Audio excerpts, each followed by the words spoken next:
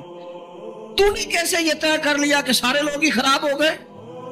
اللہ نے اتنی خوبصورت مخلوق بنائی ہے, تجھے حسن ہی نظر نہیں آتا, تجھے اس میں خوبیاں ہی دکھائی نہیں دیتی, تو پیار ہی نہیں کرتا, تیرے لہجے میں محبت ہی نہیں ہے, تیرا انداز ترچھا ہے, کڑوا ہے, تو سہلا ہے, تو بات کرتا ہے تو آگ اگلتا ہے, تو رائے دیتا ہے تو اس میں. اور پھر ایک اور بات بھی, جو پاکیزگی والے لوگ ہوتے ہیں ان کی تو ساری نظر ہی اپنے گناہوں پہ ہوتی. ہم جب بھی بات کرتے ہیں نا بڑا کھل کھل کے کرتے ہیں, بات کرتے ہیں تو بڑا جناب ہمارا انداز عجیب ہوتا ہے کہ جیسے بڑے پرہیزگار ہیں, بڑے بھولے بھالے, بڑے اللہ والے, ریاض آپ کو بس ہم ہی جانتے, لیکن اپنی کوتاہیوں پر نظر ہی نہیں کرتے. نتیجہ کیا نکلتا ہے؟ زمانے کے عیب اچھل اچھل کے آتے ہیں, کمزوریاں اچھل اچھل کے آتی. صاحب مکتوبات دو صدی نے ایک بات لکھی ہے, کہتے ہیں حضرت موسیٰ کلیم علیہ السلام کو نا ایک دفعہ حکم دیا گیا تھا کہ بستی میں سب سے اچھا آدمی ڈھونڈ کے لائے. تب جسے حضرت موسیٰ اچھا کہیں گے بھلا کتنا کو اچھا ہو. جناب کلیم نے ایک متقی پرہیزگار ظاہر و باطن کا حسین آدمی ڈھونڈا. مالک یہ سب سے پرہیزگار ہے. حضرت موسیٰ علیہ السلام نے اب اس نیک آدمی کی ڈیوٹی لگائی, فرمایا بستی میں جو سب سے گناہگار ہے وہ تو نے ڈھونڈنا ہے. نیکوکار میں نے ڈھونڈا ہے, اب سب سے گناہگار ہے. آپ کی توجہ ہے میری بات پر؟ جو نہیں بول رہے ان کی بھی ہے کہ نہیں؟ بس میں سوئی میرے سامنے, آپ فکر نہ کریں. اور میں تو ویسے ہی تقریر بڑی تھوڑی کرنے کا عادی ہوں, کوشش ہوتی ہے کہ ایک ہی آنسو میں کہہ جاؤں گا میں دل, طوفان بھیجا لانے سے بھی یا چشم فائدہ, 2 اشک ہی کافی ہے اگر اثر کرے تو. عزیز اس کو نیک کو حضرت کلیم نے ڈھونڈا علیہ السلام, اور کہا اب تو نے ڈھونڈ کے لانا ہے. میرا خیال ہے میری اور آپ کی ڈیوٹی لگتی نا برا آدمی ڈھونڈنے کی, تو بس کوئی بندہ اچھا بچتا ہی نہ. حضرت موسیٰ علیہ السلام نے اس سے کہا تو نے ڈھونڈ کے لانا ہے, تو اس بندے نے رونا شروع کر دیا. اس نے کہا حضور یہ کام میرے والا نہیں, میں نے تو کبھی پلٹ کے کسی کے عیب دیکھے ہی نہیں, مجھے ڈر آتا ہے, میں تو کمزور ہوں, مجھے خوف آتا ہے. سے ثبوت نہ منگو میتھوں, اے نظر کرم قد ہوئی, اے میں جانا یا دل پر جانے غیر نہ جانے کوئی. میں مسکین پرانا خادم, مینوں کسے در ملی نہ ٹوئی, اے تے واصف یار نے نظر جو کیتی تے پھر واصف ہی ہوئی. میں تو مسکین ہوں, میرے ذمہ نہ یہ کام لگائیں, مجھ سے نہیں ہو سکتا. یعنی سے ثبوت نہ منگو میں تو, اے پلا نظر کرم قد ہوئی, اے میں جانا یا دل بر جانے غیر نہ جانے کوئی. میں مسکین پرانا خادم, کسے در ملی نہ ٹوئی, اے تے واصف یار نے نظر جو کی تھی پھر واصف ہی ہوئی. کہا حضور میرے ذمہ نہ لگائیں, میرے لیے مشکل ہے. فرمایا آپ نہیں کرنا ہے. اب ایک برا آدمی ڈھونڈنے کے لیے نا اس شخص نے 3 دن کی مہلت لی. ایک بندہ ڈھونڈنا, ایک بندہ برا ڈھونڈنے کے لیے 3 دن لگا دیے. کہا جناب میں اسی وقت, اسی ٹائم, اسی جگہ برا بندہ ڈھونڈ کے جو آپ نے حکم دیا ہے کوشش کروں گا. صوفیاء نے لکھا ہے 3رے دن اس مقررہ وقت پہ جب وہ آئے نا تو پتہ کس طرح آئے, اپنے گلے میں رسی باندھی. میں مسکین پرانا خادم, اور رسی کا سرا حضرت کلیم کے ہاتھ میں دے کے کہنے لگے حضور کچھ لوگوں کی غلطیاں مجھے نظر آئی تھیں, پر ان کا مجھے صرف شک تھا, اور جو میرے اپنے اندر ہے ان کا مجھے پاک ہے. جو دوسروں کے اندر کمزوریاں تھیں ان کا صرف شک تھا کہ شاید یہ کام, لیکن اپنا تو پاک ہے. لہذا اس بستی میں سب سے بڑا مجرم میں ہی ہوں. بتائیں نا بھلا رب کیسے راضی ہوگا, بتائیں بھلا وہ مجھے کیسے معاف کرے گا. خطاؤں کے درگزر کے لیے کیا پڑھوں تو کریم کرم کرے گا. حضرت موسیٰ نے سینے سے لگا کے فرمایا یہی تو تیری عاجزی ہے جس کے سبب سے اللہ نے سب پر درجہ عطا فرمایا. یہی تو تیرا مقام میرے سنگیوں میرے دوستوں. ماں باپ جو ہوتے ہیں نا، ماں باپ وہ انسان کا نا سب سے قیمتی اثاثہ ہوتا ہے. یعنی ماں باپ کی زندگی میں انسان نا کچھ بے پرواہ بھی ہو تو گزارا ہو جاتا ہے، کچھ فکروں سے وہ آزاد ہوتا ہے. ہمارے ہاں نا ماں باپ کی خدمت کا لوگوں نے ترجمہ بڑا اپنی مرضی کا لیا ہوا ہے. ماں باپ کی خدمت کرنی ہے، خرچہ دینا ہے. کئی ابا جی کو حج کرا کے نا اپنے ابا جی کو تو گلی میں بتا رہے ہوتے ہیں، ابا جی نو حج تے میں کر لیا سی. تو بھائی تیرے ابا جی تھے نا. ایک ختم شریف پہ میں اصال ثواب کی محفل میں حاضر تھا، تو وہ اپنے علامہ صاحب کو کہہ رہے تھے کہ 50,000 ابا جی کی طرف سے مسجد میں